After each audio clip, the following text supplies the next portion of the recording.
Bom, então a gente vai começar com a palestra da Elídia. Essa edição do simpósio ela é de doenças infecciosas. A gente tentou trazer um pouquinho de várias especialidades, novamente representada por mulheres, né, que é a nossa maior parte aí dos veterinários do Brasil, né, não só do Brasil, acho que do mundo. A veterinária é composta mais pelo público feminino, então esse simpósio também tem essa função da gente mostrar os nossos grandes nomes da veterinária dentro do pet care e fora também. A Elídia, ela é médica veterinária com atuação em neurologia e comportamento, doutoranda pela Universidade de Santo Amaro e mestre pela mesma instituição, onde também realizou residência de clínica médica. Possui especialização em neurologia veterinária e em neurociências pelo Hospital das Clínicas da Universidade de São Paulo, graduada em medicina veterinária pela Universidade Embi Morumbi e em zootecnia pelo Centro Universitário São Marcos. Atua como professora em programas de pós-graduação e já lecionou em cursos de graduação em medicina veterinária. É autora de capítulos de livros na área, além de professora e palestrante em eventos nacionais. Atualmente é secretária-geral da Associação Brasileira de Neurologia Veterinária e integra a diretoria de Associação Brasileira de Endocrinologia Veterinária. Dispensa apresentações, mas, para quem ainda não a conhece, já fiz um resumo. Eli, muito obrigada, seja bem-vinda, obrigada pela sua disponibilidade. Hoje a gente vai falar sobre doenças infecciosas do sistema nervoso central. Aproveitem e boa palestra. Obrigada, bom dia. Vocês conseguem me escutar bem? Porque eu estou com um calo na corda vocal de dar aula, então a minha voz está super rouca. Bem, bom dia. Obrigada pela presença de todo mundo aqui num domingo para começar com a primeira palestra de neuro, né? Que ela dá uma acordada assim.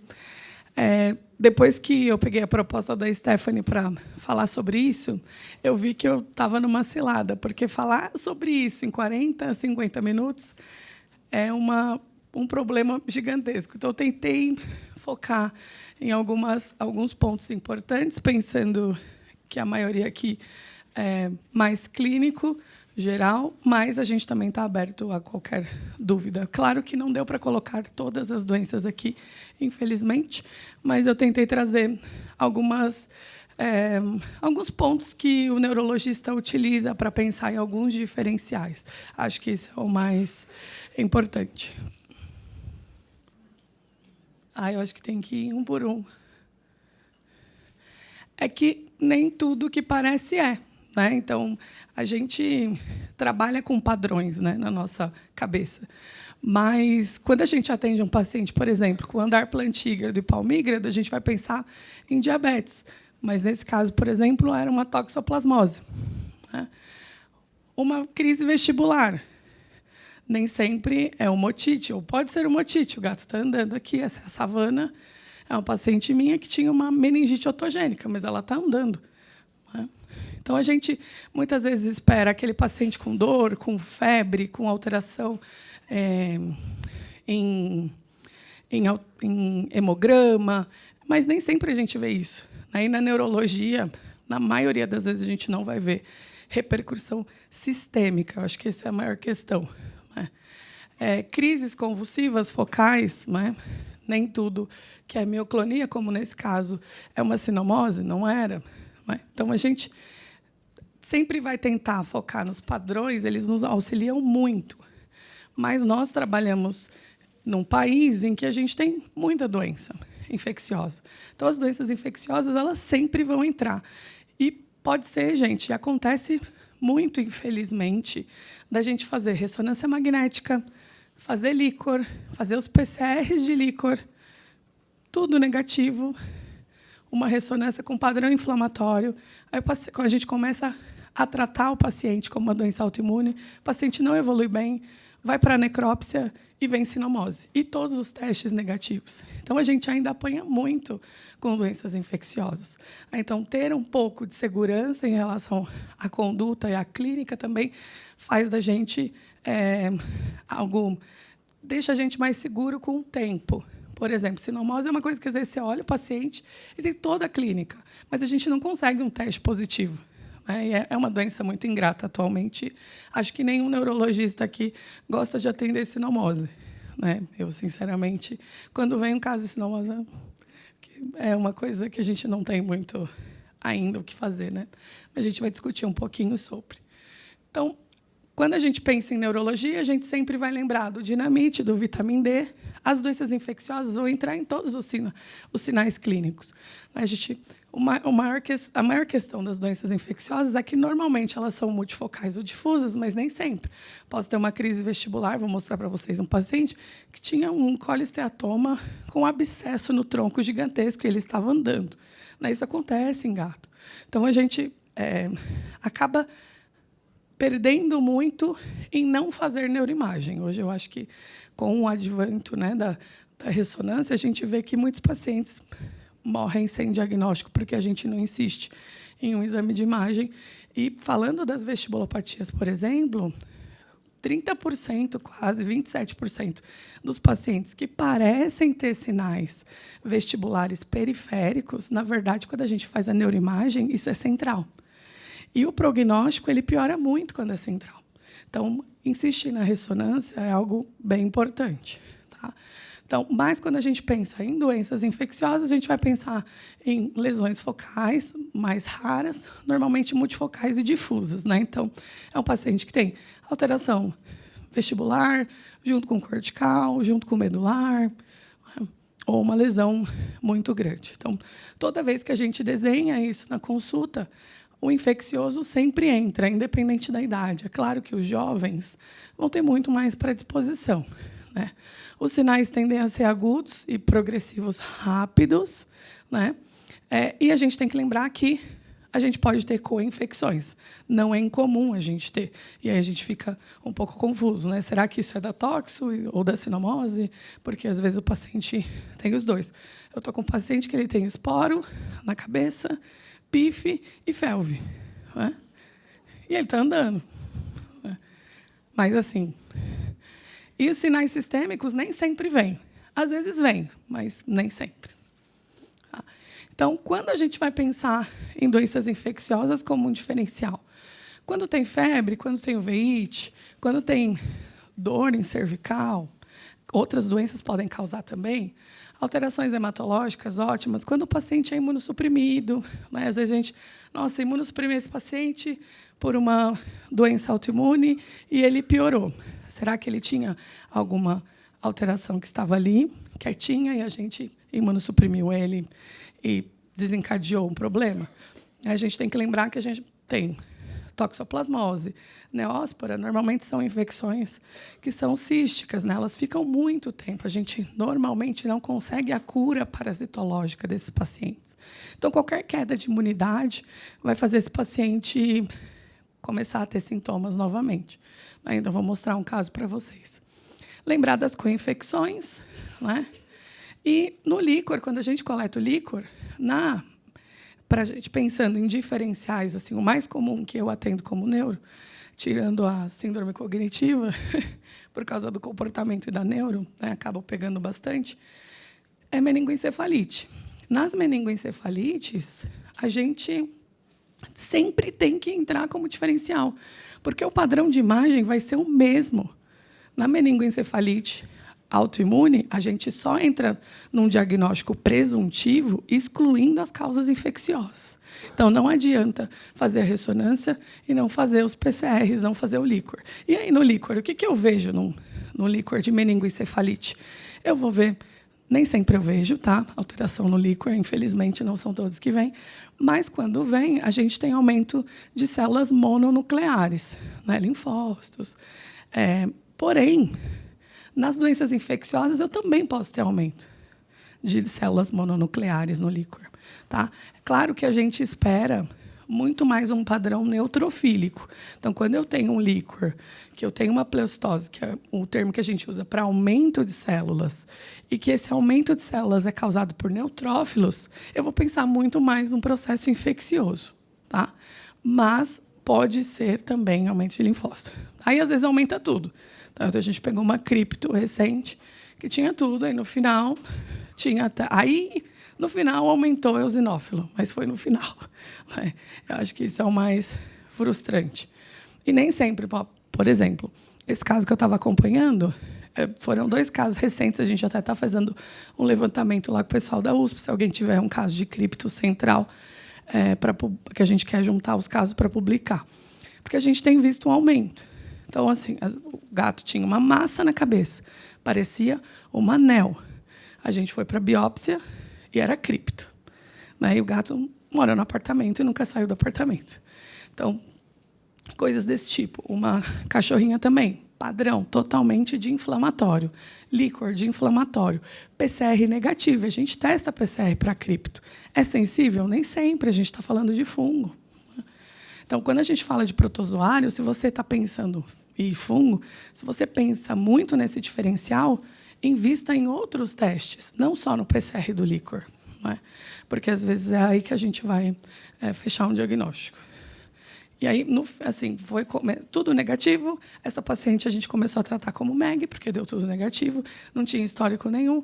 Começou a piorar, repetimos o líquor, aí tinha cripto no líquor. Aí, mais fácil, né? Então, ultimamente, eu tenho pedido sorológico de cripto também, para cão e para gato. Então, as neuroinfecções são comuns, depende do que a gente tem. Infelizmente, a gente não tem tanto estudo com casuística de neuro aqui no Brasil, né? É uma das coisas que a gente precisa fazer. Os 2 estudos que eu vou mostrar para vocês, um é bem antigo, assim, quando a gente fala de literatura, é de 2015. Mas de 15% a 35% das doenças neurológicas que chegam em hospitais, normalmente são de cunho infeccioso. Tá? A gente vai pensar nos pacientes mais jovens, essa porcentagem tende a aumentar, mas depende muito. Então, por exemplo, o levantamento do pessoal de Botucatu, quais eram as alterações neurológicas mais comuns? Trauma foi o mais comum para cachorro jovem, gato jovem. Por quê? Porque Botucatu fica perto de estrada. Então, a casuística depende muito do lugar. Se a gente for falar, quantos casos de sinomose eu atendi no pet care? Cara, acho que não dá 20 casos. Eu estou há 10 anos no pet care. Né? Agora, quando eu estava na Unisa, eu atendia todos os dias. E acho que eles atendem todos os dias ainda, porque a gente não faz preventivo em algumas regiões. E é muito doloroso atender, né? Mas eu nunca pensei que a gente fosse falar de cura de PIF, e hoje a gente está falando. Então, quem sabe a gente não fale daqui a um tempo de cura de sinomose. E parece, eu dando spoiler, mas parece que o caminho também é o GS. Tá? Então, preventivos são os principais para algumas doenças, né? Sinomose é uma delas, raiva também, né? E doenças endêmicas. Então, se esse paciente foi, a anamnese é muito importante nesse caso. Da onde esse cachorro veio? Né? Porque ele foi 2 vezes para BH. Fez preventivo? Nem sempre. Mora em Itapecerica. Adotei na estrada. Recentemente, peguei uma MEG muito feia que confirmou que era por leishmaniose. A cachorra nunca saiu de São Paulo, mas foi adotada onde? Na ONG. E aí a ONG pegou aonde? Achou numa estrada em Itapecerica. Então, a gente vai tendo que virar detetive mesmo.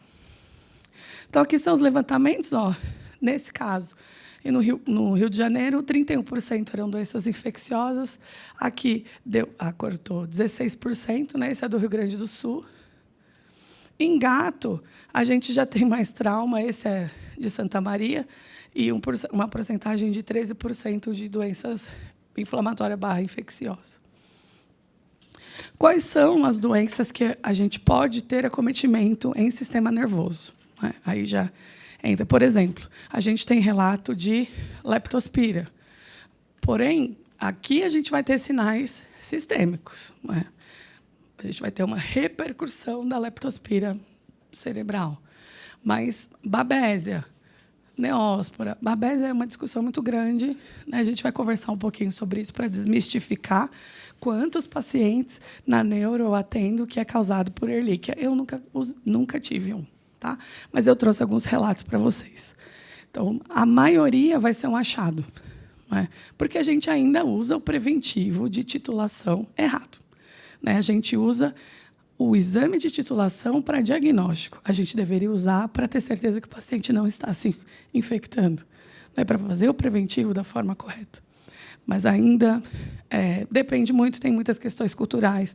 A gente tem a questão agora da demanda de fazer mais coisas naturais, né? Essa coisa de Instagram que deixa a gente, às vezes, doente. Para quem gosta de ciência, é muito triste ver o que está acontecendo. Mas a gente pode ter muitas... Então, histoplasma, a PIF, propriamente dita, a Ehrlichia, pode? Pode, mas é muito raro. Né?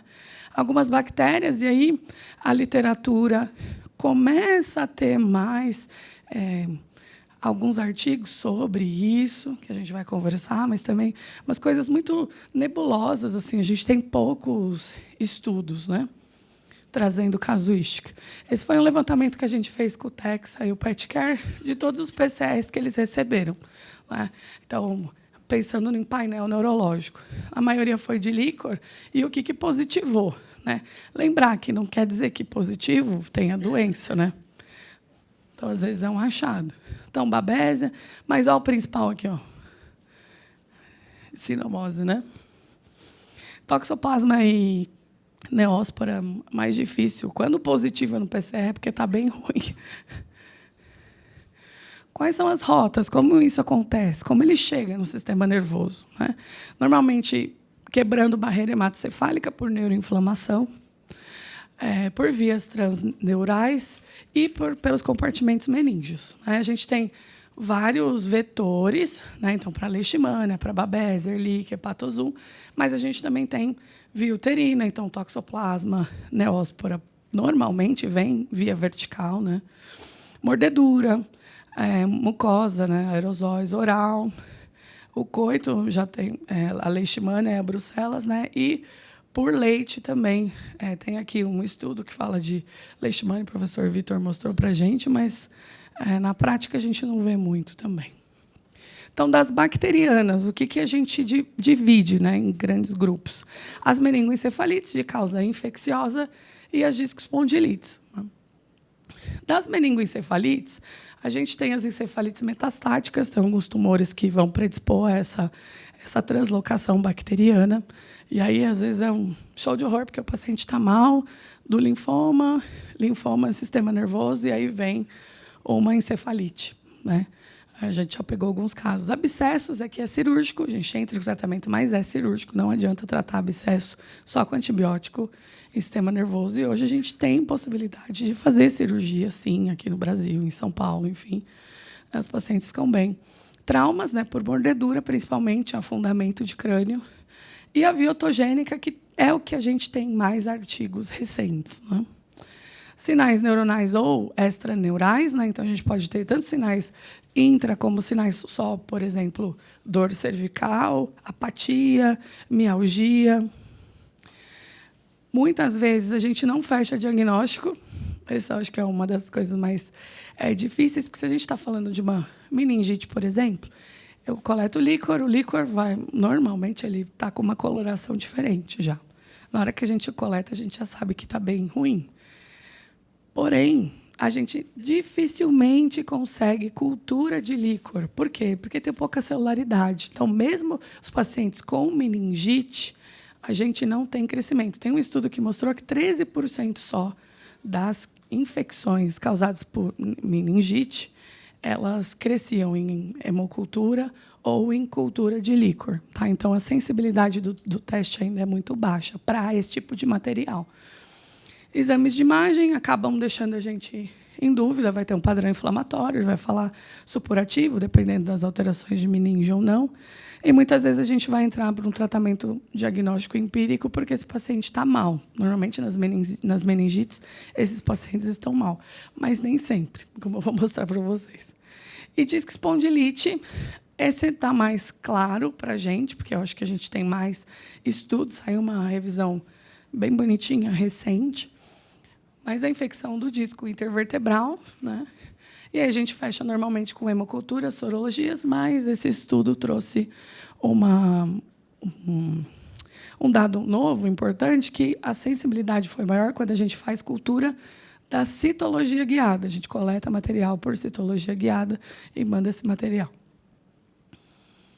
Então, o que a gente tem de bactérias descritas? Né? Então, o Staphylococcus é um dos mais comuns, Pasteurella, Em gatos, a gente tem alguns estudos mostrando que Pasteurella actinomyces, nocardia, micoplasma, a brucella, a bartonella, leptospira, rickettsia, que eu acho que a gente acaba não fazendo muito diagnóstico, né? Porque normalmente você entra com doxy e melhora quando a gente tem diferencial, porque a sensibilidade para PCR da rickettsia não é muito boa. A sensibilidade melhor seria para sorológico, mas a gente não tem laboratórios que fazem ainda um teste sorológico ou pedir sorologia de rickettsia, né? E Ehrlichia. Então, a meningite otogênica. Tentei trazer algumas coisas que a gente tem visto mais, que tem dados novos, né? É comum, né? Calcula-se que 60% dos gatos com crise vestibular vão ter meningite otogênica. E nem sempre vão ter sinais clínicos. Na maioria das vezes, não. Tá?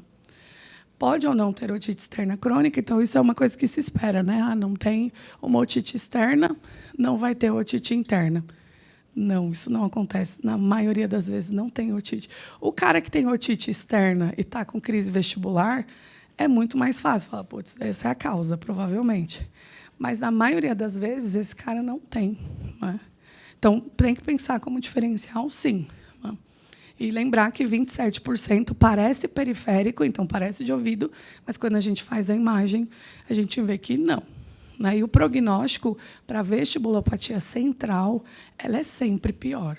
Então, a importância da neuroimagem, nesse caso, para a gente conversar com o responsável, para ele entender como vai ser a evolução, que evolução. A gente pode ter morte súbita, por exemplo. Né? Por quê? Porque comprime o centro da respiração e esse paciente pode vir a óbito, pode herniar. Então, o diagnóstico. Otoscopia, sempre que possível, coleta de material. Radiografia de bulas timpânicas tem uma sensibilidade de 40% para avaliar se tem conteúdo. Ele não vai diferenciar conteúdo. E se tem osteólise, muitas vezes a gente consegue visualizar. Tomografia ou ressonância. Aqui, pensando em abscesso, a ressonância ela é muito superior. Tá? A tomografia, a gente vai conseguir avaliar que tem conteúdo, mas nem sempre a gente vai conseguir avaliar o tronco. Na maioria das vezes, não. O tratamento. Olha só, antibiótico durante muito tempo. A gente discute muito, né? A Carol vai falar de antibiótico daqui a pouco, que a gente tem usado menos. Né? Porém, para sistema nervoso, a gente tem que insistir um tempo maior. Tá bom? Meningotomia, e aí fala, putz, como que eu faço o acompanhamento? Coleto o líquor de novo? Na prática, a gente acompanha clinicamente o paciente e pede uma neuroimagem quando ele está estável para ver se teve melhora. Mas, se tem uma otite, por exemplo, a gente sempre vai para a meningotomia, coleta esse material, vê a cultura e trata a cultura, né, o paciente baseado na cultura. E se tem abscesso, é cirúrgico, mas aí são cirurgias um pouco mais complicadas pelo tipo de acesso cirúrgico. Cirurgia, osteotomia de bula timpânica, se é persistente em gato. A indicação é, quando a gente tem otite interna, é sempre, por literatura, é osteotomia de bula timpânica, porque a gente ainda não tem uma técnica para tirar bem todo o conteúdo do gato. Então, nesse estudo aqui, vou mostrar para vocês as imagens daqui a pouco, mas a gente tem 24 cães incluídos, né, com durações aí de 2 dias, principais sintomas, dor e febre e multifocais. E a otite interna foi diagnosticada na maioria desses pacientes como possível causa. Né? Avaliação de bactérias intracelulares em 15 dos 24. Né? Então, teve paciente que tinha meningite, mas não tinha alteração licórica. Então, aqui é um raio-x que a gente vê a opacificação da bula. Esse é o mesmo paciente na toma, é um gato. Como que a gente sabe que é um gato? Que ele tem um ossículo no meio da bula. E esse é o problema, porque tem conteúdo aqui e aqui. Eu só consigo chegar com a otoscopia e limpar aqui. Eu não consigo fraturar isso aqui e coletar todo o material. Por isso, a Bulec é indicada para gatos. Tá? Porém, tem uma galera agora publicando, ainda não publicou com pacientes vivos, mas mostraram no congresso, deu certo. Eles estão fazendo uma microfratura aqui e coletando todo o material, esses pacientes ficaram bons. Mas a gente ainda não tem esse artigo publicado, talvez a gente tenha em breve. E olha a diferença, né? O paciente fez a ressonância também. Não apareceu aqui, mas aqui, ó, a gente tem um abscesso. O prognóstico é muito diferente. Aqui, provavelmente, a gente vai ter que manter mais tempo de antibiótico, vai ter que acompanhar a neuroimagem. Então, por que não aparece na tomografia? Porque a tomografia ela é muito focada em alterações ósseas e está vendo que os ossículos eles reverberam no tecido, né, a imagem. Então, a gente acaba não conseguindo ver bem essas alterações. Em gatos, é muito comum, tá? Gato bem, você faz a ressonância, um abscesso no tronco. Você está vendo o tronco do gato aqui? Não dá para ver, ó. Porque tem uma abscessão. Esse é o Gaspar. Olha o abscesso dele com colisteatoma. Olha o tronco aqui, ó. E olha o Gaspar.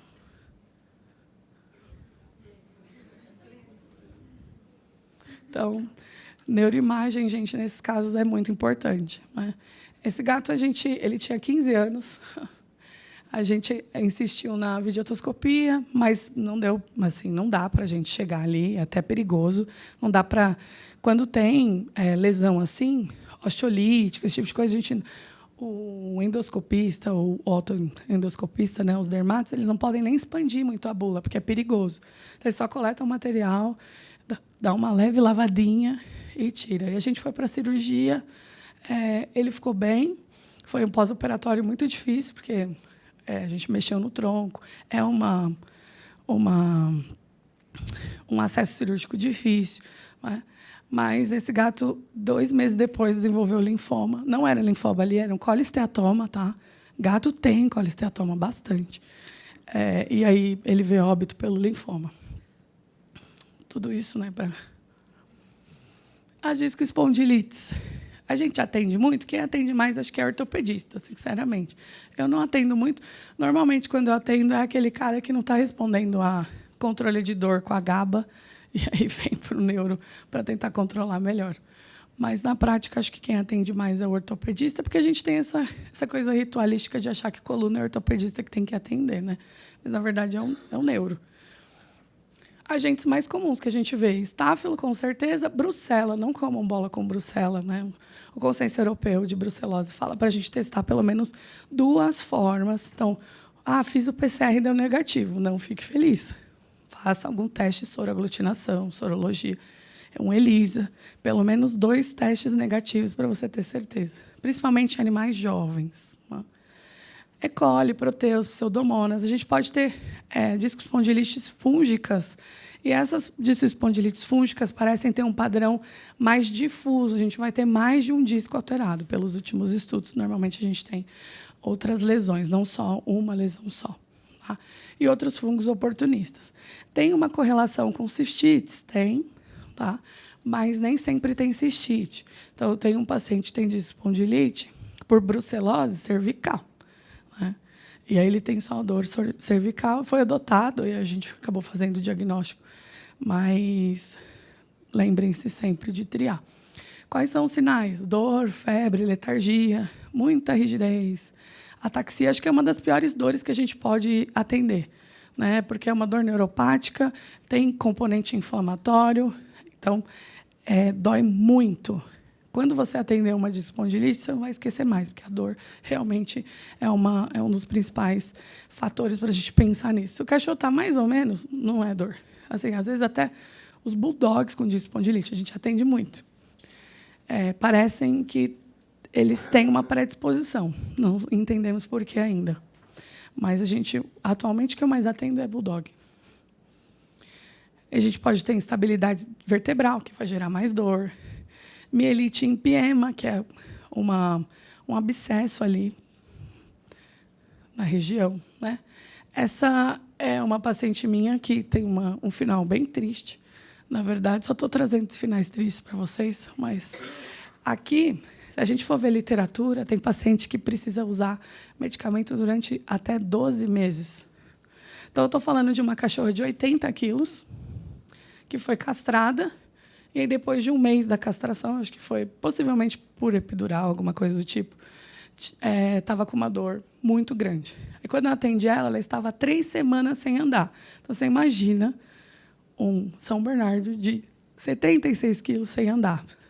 Até o exame neurológico você já chora quando você vê que é um São Bernardo. Né? Porque é um trabalho muito árduo para fazer um bom exame neurológico nesses pacientes. E ela é brava, tem isso também. E não era por causa da dor, ela já era reativa e a dor intensificou muito mais. Aquela gritando de dor, ela não conseguia andar. Né? Ela fazia...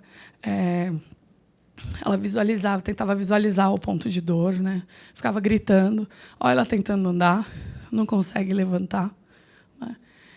Agora, tratar de espondilite numa UTI de 3, 4 quilos é tranquilo perto de tratar isso aqui. Por quê? Porque isso aqui faz um xixi deitado, quanto tempo a gente fica limpando? Aí a gente terminou, secou, já fez outro xixi. Então, assim, não dá para avaliar, julgar qualidade de vida desses tutores também, desses responsáveis, né? Então, a gente entrou, ela estava tomando doxiciclina, porque tinha crescido uma bactéria, e na cultura estava sensível à doxi, né? Era uma bactéria oportunista. Mas a absorção da doxi óssea ela não é muito boa. Né? Então, a gente trocou para cefa e enro, ela ficou 7 meses tomando antibiótico. E ela respondeu super bem. No 3º dia, ela já estava assim. Claro que a gente entrou com a amantadina também. Ela estava com tramal, dipirona. E aí, putz, quanto de cefalexina essa cachorra toma? Né? Então, tem um custo absurdo de tratamento aqui. Fisioterapia, acupuntura. Quando ela tinha crise de dor, a tutora não conseguia pegar ela, tinha que chamar a ambulância para sedar e levar ela para o hospital. Então, era algo muito... Mas não é um andar bonito. Você olha que não fiz milagre também. Nas imagens, ó, que a gente via, tudo comido mesmo. Né? Até a gente teve uma suspeita, será que isso não é um tumor? Só que essa cachorra tinha 1 ano e meio. Né? Não era tumor, a gente chegou a fazer uma histologia guiada ali. Cresceu a mesma bactéria que a gente estava tratando. Aí a gente discutiu sobre será que a gente vai ter que entrar em cirurgia, fazer para retirada do empiema, e ela começou a melhorar, a neuroimagem começou a melhorar, mas ela começou a fazer tudo, estava tudo bem, crises de dor agudas, que a gente não estava conseguindo controlar, e fez bexigoma. E aí a tutora resolveu fazer eutanásia, infelizmente. Mas é muito triste fazer eutanásia de cachorro de 2 anos. Até levei esse caso para o professor Casimiro, que a gente está fazendo a pós, né, dele, e ele falou que, normalmente, cachorros gigantes, ele vê o uso de 12 meses de antibiótico, e o prognóstico, se você for ver os estudos, eles falam que ele é pior mesmo. Mas essa aqui eu não consegui ajudar tanto. Ela teve uma sobrevida boa, mas... Então, o exame neurológico completo é extremamente importante para a gente pensar em outros diferenciais da espondilite, mas a dor, com certeza, vai ser algo bem evidente. Você pode fazer acompanhamento com a tomo, mas uma discoespondilite para diagnóstico, você, com certeza, faz com raio-x. O problema é das questões prognósticas. Por quê? Porque se tiver empiema, não vai aparecer no raio-x, né? Não vai aparecer na tomo, vai aparecer só na ressonância. Tá? Então, a ressonância acaba auxiliando mais no fator prognóstico. Mas, para acompanhamento, os artigos recentes falam de tomografia. O melhor método seria a cultura do disco. Então, fazer uma biópsia mesmo e fazer a cultura. Né? E aí, esse artigo que eu coloquei em algum lugar, mas qualquer coisa eu compartilho com vocês, ele fala de fazer um aspirado guiado por fluoroscopia ou uma biópsia cirúrgica. Mas aí tudo isso tem que ser pensado. Vai gerar uma instabilidade maior, sexo pós-operatório, tudo isso. Quais são os antibióticos que a gente mais utiliza? A cefalexina e a enro, com certeza. Por quê? Pela sensibilidade das bactérias que a gente tem mais. Né? A doxiciclina para brucela. Tem uns protocolos com início de enro também, e estrepto, mas injetável. Né? A Europa, alguns artigos falam sobre. Aí, brucelose é uma outra aula. Recomendação mínima aí, de 6 a 8 semanas, mas depende muito do paciente. Tem paciente que vão meses. E analgesia, anti-inflamatórios, aí os gabapentinoides. Mas, normalmente, a gente tem que auxiliar mais nesses pacientes, porque o controle de dor é o mais difícil, na minha opinião. E corticoide deve ser utilizado com cautela. Um ponto importante, que eu vejo muita dúvida ainda, é a hemocultura. Porque na neurologia, isso já está bem estabelecido, não adianta a gente coletar um frasco só. A chance da gente pegar é muito baixa. Então, a hemocultura, para alterações neurológicas, a gente sempre vai pedir 3, mas aí vocês têm que escrever, porque o laboratório, você vai colocar lá hemocultura, ele vai coletar um frasco e é isso. Então, você tem que descrever isso. Então, coleta rígida de antisepsia, ideal 3 coletas com diferença de 30 minutos, né, mais urinálise, 1 hora antes do pico febril, se está internado, se vai fazer antibiótico, ou já está com antibiótico, então antes do horário de antibiótico, mantém temperatura ambiente, e aí o volume, normalmente os frascos que a gente utiliza são os pediátricos, né? Então a gente tem que ver o que precisa colocar de quantidade também do frasco. E aí depende do frasco que você tem. Uma coisa importante bem que o mais triste é que não é uma coisa que a gente pode manter em hospital ou clínica, porque a validade disso aqui é muito baixa. Então, normalmente, vence muito rápido, né? Então, o laboratório já avisa vocês. Então, sempre 3 amostras. Tudo bem até aqui? Desconfiguro minhas coisas. Nem sempre. Não. Essa, por exemplo, não tinha. Na maioria dos meus pacientes, não, porque normalmente eles já. Eu acho que isso também. Normalmente eles chegam tomando medicamento para o neuro, né? Então a minha amostra é um pouco viciada, posso dizer para você. Porque normalmente, não está conseguindo controlar, a gente já entrou com corticoide, já entrou com dipirona, tramal e está estranho. E aí vem. Quando eu trabalhava em hospital escola, eu via mais febre, mas não eram todos, não.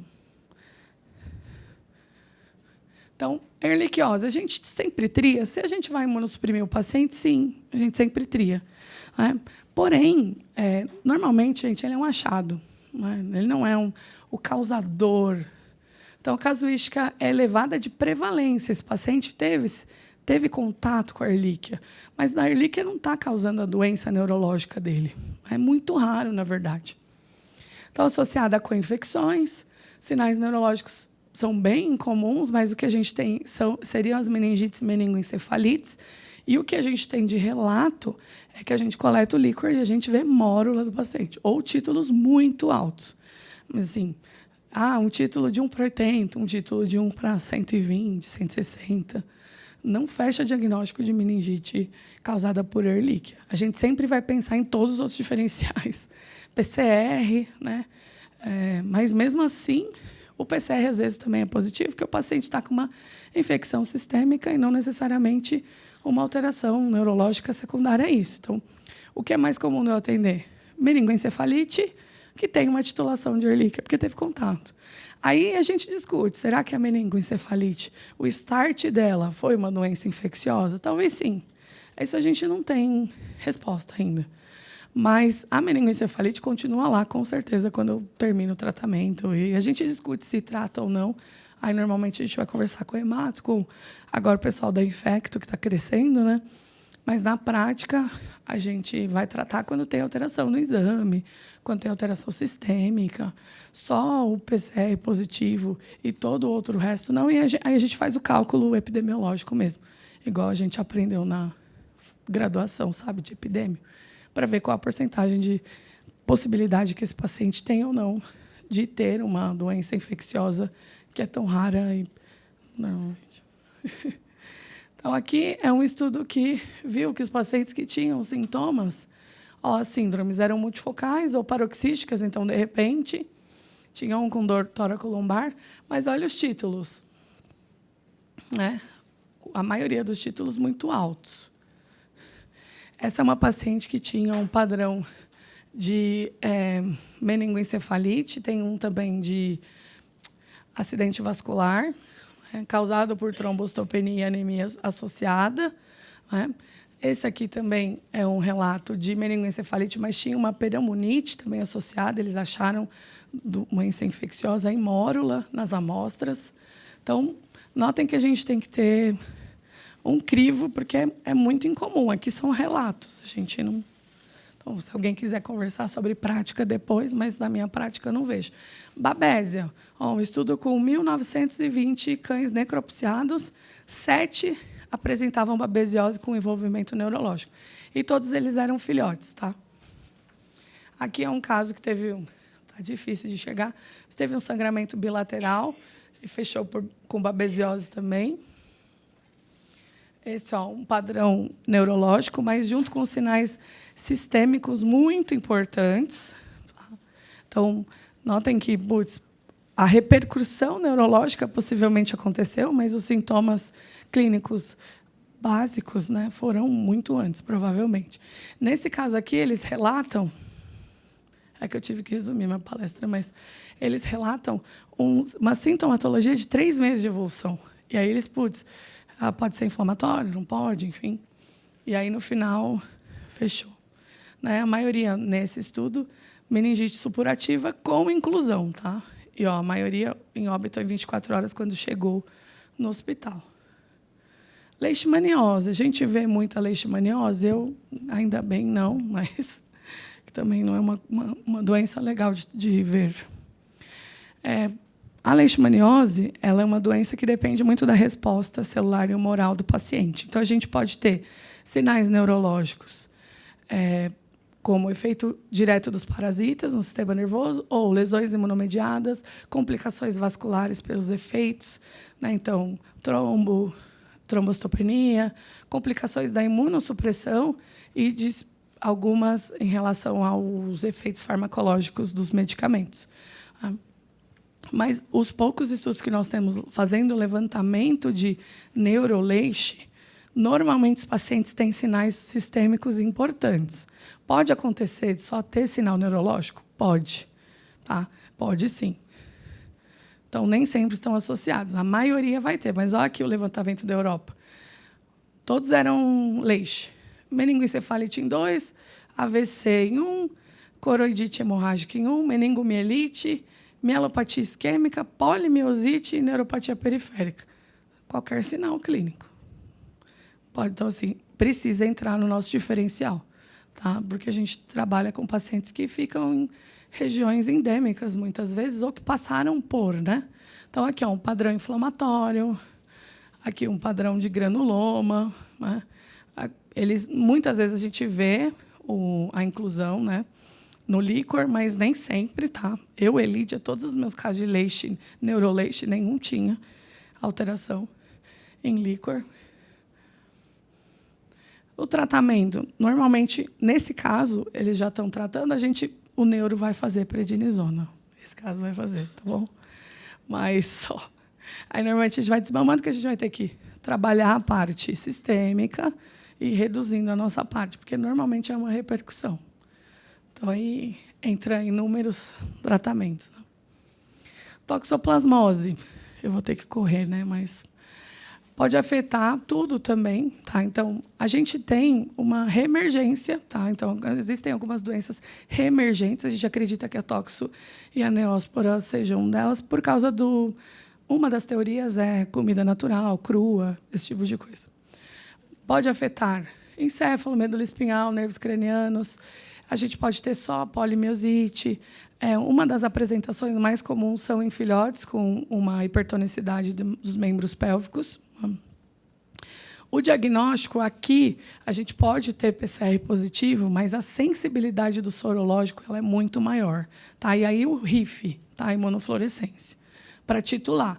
Por quê? Porque a gente pode ter IgG, fraco positivo. Isso quer dizer que ele teve contato com parasitas. Não quer dizer que ele tenha doença ativa.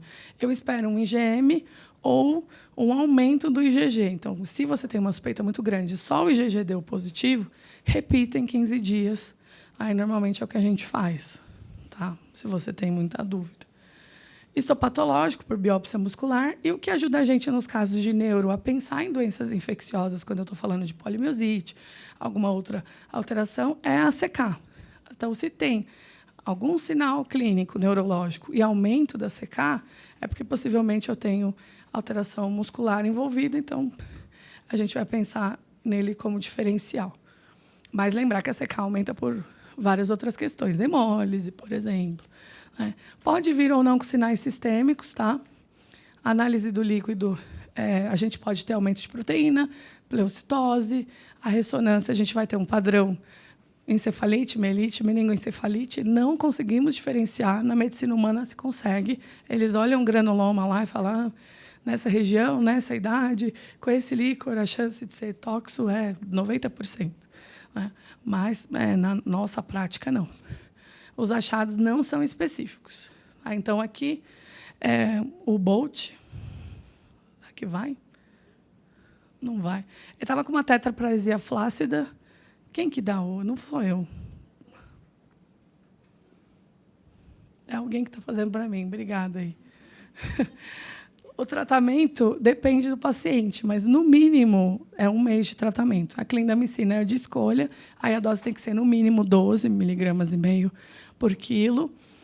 Tem suplementação de ácido folínico que ajuda a clindamicina a entrar ali, né, na absorção, mas a gente, na prática, não precisa usar muito, não. Pode não promover cura parasitológica, tá? Então, lembrar disso. Os títulos que a gente vai acompanhando durante a vida. Então, por exemplo, o Bolt precisou fazer quimioterapia agora e reativou a doença. Tá? Então, estou tratando depois de 5 anos que eu atendi ele. E aqui, isso é uma coisa importante. Se você tem suspeita de tóxico, neóspora, você entra com o tratamento, a gente tem 5 dias, assim, o paciente é outro. Quando é infeccioso, o protozoário, assim, é outro cachorro. Então, lembrar que esse aqui é 3 dias depois. Ele estava há mais de 1 mês sem andar. Então, a resposta clínica ao antibiótico também, porque, às vezes, o sorologia nem saiu ainda.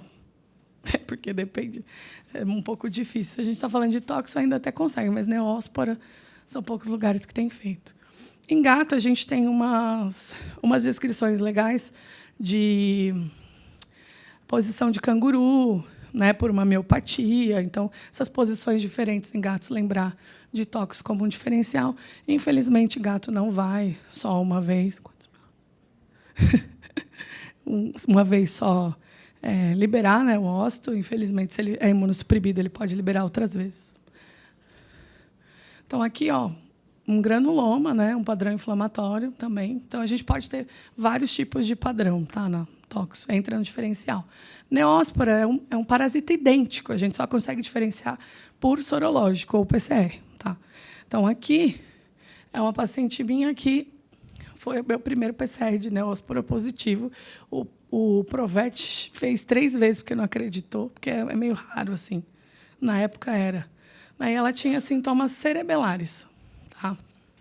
Só que essa cachorra tinha 15 anos. Não ia vir uma coisa simples, né? Nunca vem.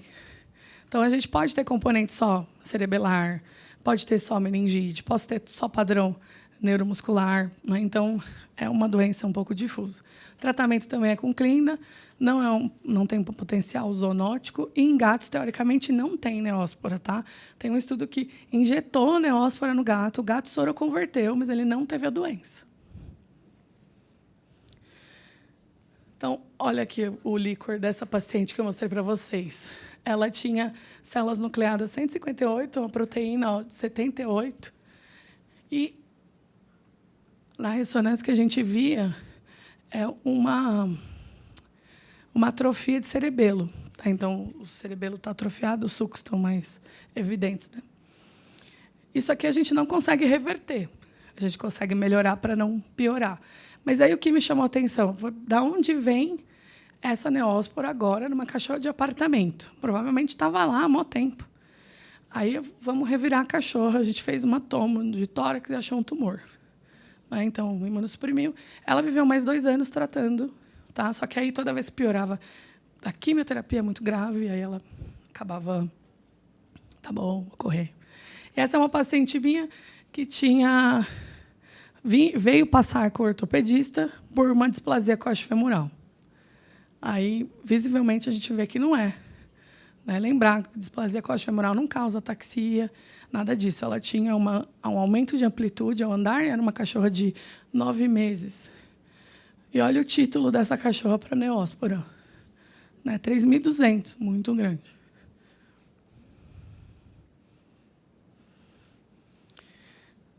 Vou correr aqui, porque eu tenho 5 minutos. Sinomose. Acho que todo mundo... Esse cara aqui não vem para mim, não. Esse aqui não vem mais. Vem só os casos que parecem qualquer coisa e pode ser sinomose, tá? Então, lembrar do diferencial de meningoencefalites. Infelizmente, a gente ainda se surpreende com a sinomose, tá? Então, eu tive 2 casos recentes que a gente fechou na necro, que não fechou de jeito nenhum. Nem sempre a gente tem tudo isso de sinais, né? Aqui é um levantamento de BH que viu os sinais mais comuns, né? Nem sempre tem sistêmico, lembrar disso. Pode vir só neurológico e o sistêmico vir depois ou nem vir o sistêmico. Acho que é uma das coisas mais importantes. Esse cara aqui é da Unisa, classicão, alteração cerebelar, mas nem sempre a gente pega. Não. O que a gente vai tentar? Sorologia, PCR do líquor, outros tipos de PCR, urina, do secreção ocular, do poo, a gente tenta tudo, né? Se tem corpúsculo de lentes, ótimo, você já fechou, mas é em menos de 1% dos pacientes que vão vir, né? E nem sempre os sinais, né, vão positivar. Isso eu acho que é uma das coisas mais frustrantes da sinomose, porque você insiste para o tutor que é para o responsável, mas você não tem um teste, porque ele precisa entender também que talvez a gente não tenha resposta, né?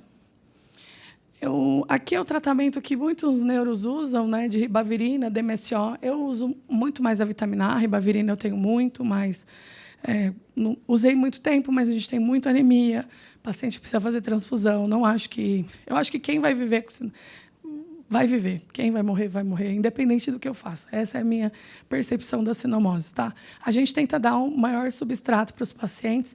Tem um estudo recente com 3 pacientes para as mioclonias usando levodopa, que é um medicamento para Parkinson. Já estou terminando.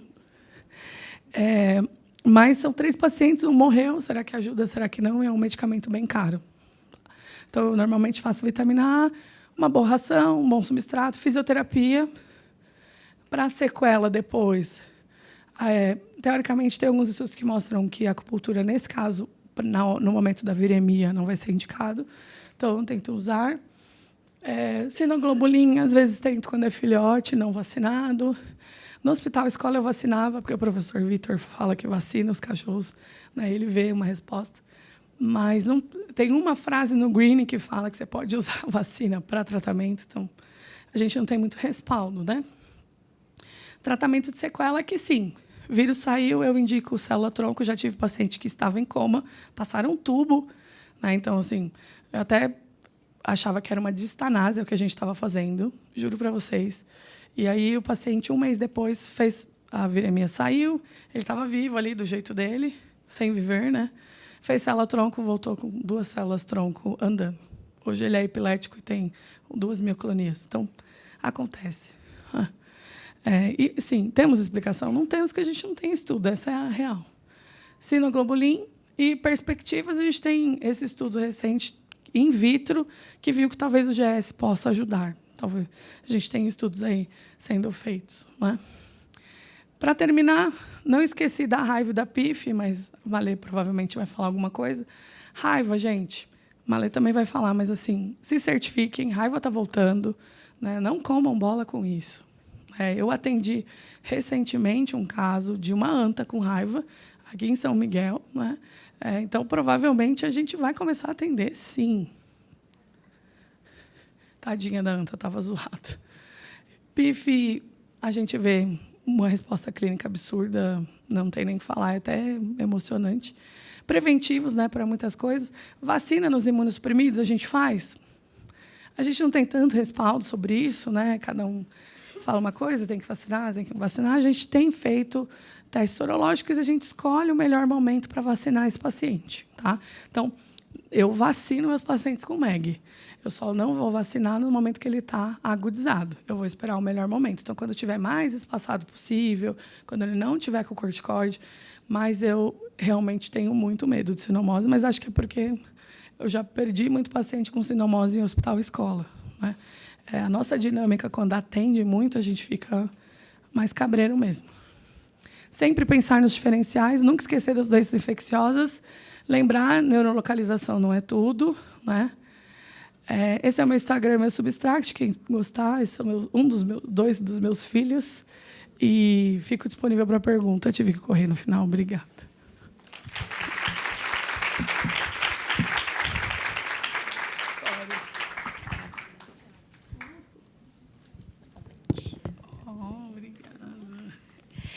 Elídia, muito obrigada pela palestra. Alguém tem alguma pergunta, alguma dúvida? Pode falar. Professora, você falou da hemocultura, que você faz o antibiótico e depois de quanto tempo que você faz a coleta? Então, normalmente, o que acontece? Depende do paciente que você está atendendo. O paciente está sem antibiótico, coleta as hemoculturas. E aí entra, é o ideal, tá? Mas, às vezes, você foi chamada numa UTI e o paciente já está com um monte de antibiótico. Aí você espera o momento antes da aplicação do antibiótico. Então, você está tomando 8 da manhã e 8 da noite. Ou antes da 8 da noite, por exemplo, você vai coletar. É uma tentativa, né? E aí em 3 pontos diferentes, lembrar disso, tá? São 3 amostras em 3 pontos diferentes. Gatos com FIV, você já viu ter só sintoma neurológico inespecífico? Só FIV? Eu não deu tempo de falar, mas, teoricamente, a FIV e a FeLV não causariam um sintoma neurológico grave, assim, com neurolocalização. O que a gente tem descrito na FIV, pacientes com um tipo de neurodegeneração, relatos, tá? Então, já tive um paciente com neurodegeneração medular. Sim, aí começou com alteração de incontinência, mega bucha, né?